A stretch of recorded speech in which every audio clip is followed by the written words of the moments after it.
Chapter 1. Most of the time, Jessie Black loved her job as a homicide prosecutor, but this was not one of those times. She stood in the courthouse hallway with Mark Leary. "Jessie," he said, "you okay?" It was more than just professional concern. He was a detective for the DA's office, but he was also her fiancé. "I'm fine. It's just, I know." He pushed a manila folder into her hands. She looked into his blue eyes, then down at the plain, businesslike folder. When she opened it, her stomach roiled. He kissed her on the cheek as discreetly as possible. "Look at the bright side. Winning the trial will open up your schedule to plan our wedding." She knew he was joking, trying to lighten her mood, and tried to smile. But she couldn't quite do it. She closed the folder. "Thanks, Leary. This will help." Inside the courtroom, the gallery was mostly empty. A few spectators, no one from the press, as far as she could tell, no idle lawyers looking for a show. The sad truth was that a murder trial of this type was common to the point of routine. When a woman of a certain age is killed, it is almost always the husband. In this case, the husband was a man named Mahesh Hatwal.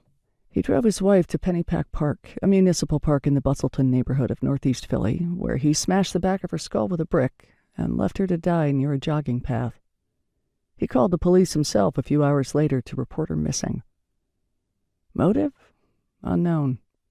Jessie had once prosecuted a man who killed his wife because he could no longer tolerate the sound of her chewing. Hatwal's defense attorney, August Callahan, gave her a curt nod as she walked past him to take her place at the prosecution table. Other members of the courtroom staff filed in. The judge's clerk arranged her files. The court reporter sat in front of her equipment. Sheriff's deputies found their positions along the walls. Common to the point of routine. "I don't want to do this." Judge Imelda Russo entered the courtroom from the door behind the bench. She gave an instruction, and a sheriff's deputy led the jury into the room. Another sheriff's deputy escorted the defendant into the room.